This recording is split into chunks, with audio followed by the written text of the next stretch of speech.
Irmãos, irmãs, podemos dar como título essa conversa do padre: A Casa do Cristão e a Hospitalidade. Em todas as civilizações antigas, especialmente entre os povos nômades, a hospitalidade é sagrada, um verdadeiro ato religioso. As leituras bíblicas que ouvimos neste domingo nos convidam a refletir sobre esse tema, a hospitalidade e o acolhimento. Elas sugerem que a existência cristã e o acolhimento de Deus e de suas promessas tem tudo a ver. A existência cristã é, portanto, acolher a Deus e as suas promessas. A ação tem de partir sempre de um verdadeiro encontro com Jesus e o encontro com a palavra, da escuta da palavra. Ou seja, estamos falando que, como São Paulo aos Colossenses, Cristo deve ser o centro da vida da gente, para que a partir de Cristo a gente possa acolher o outro, amar o outro, servir o outro e assim viver a nossa fé. Cristo precisa ser o centro da minha vida. Cristo precisa ser o centro da sua vida. É por causa do Cristo, como centro da vida, que a gente consegue acolher o diferente, não só o que pensa diferente, mas o que é diferente, língua diferente, raça diferente, credo diferente, que a gente consegue amar o diferente, que a gente consegue até perdoar e amar aqueles que não gostam da gente. Não é um ato apenas de troca de simpatia, mas um ato de fé. Um ato de fé. A gente pode se lembrar, imagino que aqui tanta gente já fez isso, quando alguns encontros grandes de igreja aconteciam, então a gente ia à procura de famílias para acolher os cursistas, né, os que iam participar de encontros. E tanta gente já abriu a sua casa para gente que não conhecia, não sabia sequer de onde via, para passar ali um dia, ou uma noite, né, 2, 3 noites. Em algumas outras comunidades por onde passei, observava, e também quando lá na minha adolescência participava desses encontros, a gente ia para tanto canto, até em lugares fora do país, e às vezes uma família simples dispunha a sua casa e preparava tudo com tanta alegria, com tanto amor, e às vezes punha na mesa coisa que não tinha para o seu dia a dia, né? Mas queria bem acolher, queria fazer um ato por causa de Cristo, de verdade de fé, né? Um ato de fé por causa de Cristo. Nós vemos hoje na palavra também Abraão, o patriarca Abraão, como modelo de homem que acredita, modelo de homem que está atento àquele que passa, que partilha tudo que tem com o outro, que atravessa o seu caminho, que encontra no hóspede, que entra na sua tenda, a figura do próprio Deus. Abraão acolheu 3 peregrinos na sua casa, e como consequência dessa acolhida, quase da insistência para que eles ficassem com ele, Deus prometeu recompensar Abraão e Sara, dando a eles o filho da promessa.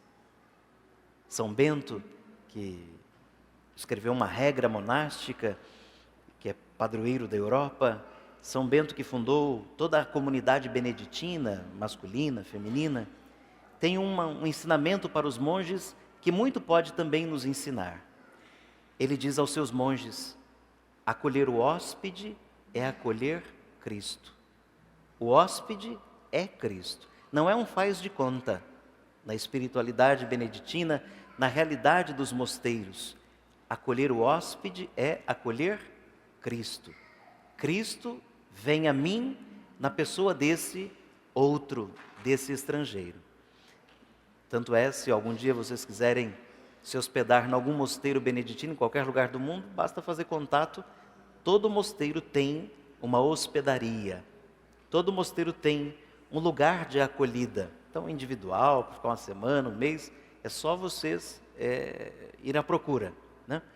Acolher o hóspede é acolher Cristo. Da carta aos Hebreus, temos também que muitos, sem saber, acolhendo o outro, o diferente, o estrangeiro, acolheram o próprio Cristo. Ou melhor, a carta aos Hebreus não fala Cristo, fala de anjos. Muitos, sem saber, acolheram nesse outro que vinha, batia a sua porta, anjos. Estamos falando do Cristo como centro, porque Ele foi acolhido na nossa vida e que nos capacita a acolher o outro, todo outro. O que mais que a gente pode dizer nesta missa? O Evangelho nos apresenta um outro exemplo, uma outra cena de hospitalidade, de acolhimento de Deus. Nós temos essa cena bonita e conhecida de Jesus que vai à casa de Marta e Maria, que, com alguma divergência, seriam as irmãs de Lázaro, em Betânia, a 3 quilômetros de Jerusalém. Betânia é o símbolo da casa da acolhida, da casa da fraternidade, da casa da amizade.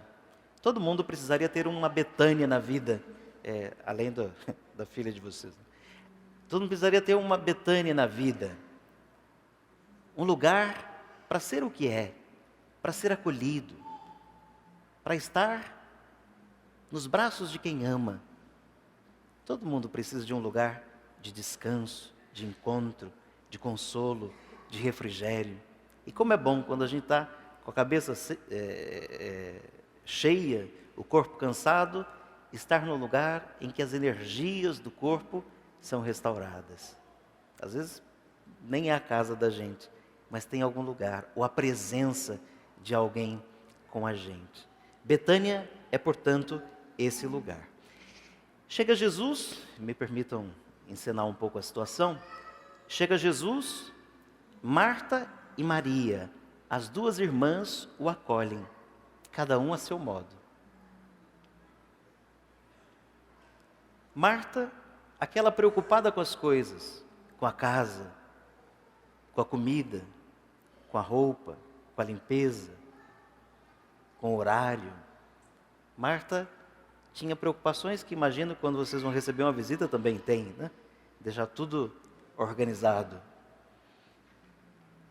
Maria, a irmã, sentou-se para ouvir a conversa do mestre. Diz o Evangelho que sentou-se aos pés do mestre. Poderíamos aqui especular outras coisas, como por exemplo, quem podia se sentar aos pés do mestre não eram as mulheres, eram os homens. Os mestres tinham apenas discípulos, não discípulas. Então Lucas como que avança nesse sentido de que Jesus acolhe a todos e quer formar todos, homens e mulheres. Mas ela então fica ali ouvindo a conversa de Jesus, ouvindo a palavra do mestre. Marta estava meio estrábica, né? Um olho no gato, outro olho no peixe, né? Um olho no serviço, outro olho na irmã. Porque ela estava fazendo as coisas para acolher o mestre, mas estava incomodada. Tanto estava incomodada que ela falou com Jesus: o senhor não se importa, não? De que ela fique aí papeando com o senhor e eu fique aqui correndo com as coisas, cuidando da casa? Olha que barbaridade, ainda falou para visita, né? Para criar mais uma saia justa mesmo, né? Ela estava estrábica, porque Jesus diz a ela assim: Marta, Marta, você anda tão agitada, inquieta, preocupada, e Maria escolheu a boa parte, a melhor parte, e essa parte não vai ser tirada dela. Durante o tempo, muita gente leu nessa passagem uma oposição entre uma vida ativa e uma vida contemplativa. Uma vida só de oração, de silêncio, e uma vida só de ação, quase de sindicalismo. Vamos ver se no final aqui da minha conversa a gente consegue reorientar a leitura dessa passagem. Qual é o necessário que não será tirado? É que a gente deve enxergar e encontrar e acolher a presença de Jesus no dia a dia da vida da gente, nos lugares mais ordinários da vida da gente. Encontrar Jesus na casa da gente, nas tarefas cotidianas da casa, do trabalho, lá no centro de saúde, lá na fila do banco, no ponto do ônibus, por onde a gente passar. Encontrar Jesus, que vem ao nosso encontro. Acolher Jesus, que vem ao nosso encontro. Isso só é possível quando a gente não está muito correndo, né? Não está muito correndo. Tem gente que se agita demais, corre demais, se angustia demais, faz um monte de coisa, no final do dia assim, puxa, não fiz nada hoje. Que barbaridade, fez um monte e não fez nada. Talvez o que não tenha feito é se sentar aos pés do Senhor no sentido de celebrar o que fez.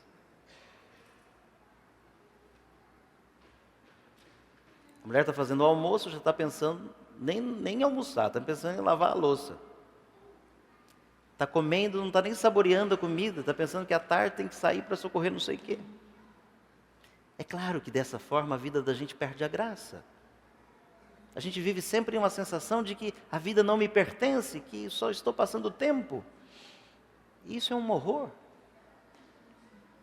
É preciso estar onde estou. Se agora estou aqui, devo estar aqui com todo o meu sentimento, com todas as minhas ocupações, inquietações, estão aqui, agora. A minha vida está acontecendo aqui, agora, aos pés do Senhor. Aos pés do Senhor. Então, muita gente entra no ativismo, padre também, freira também, não pensa que eu estou falando, está todo mundo enrolado. E todo mundo tem que desenrolar, né?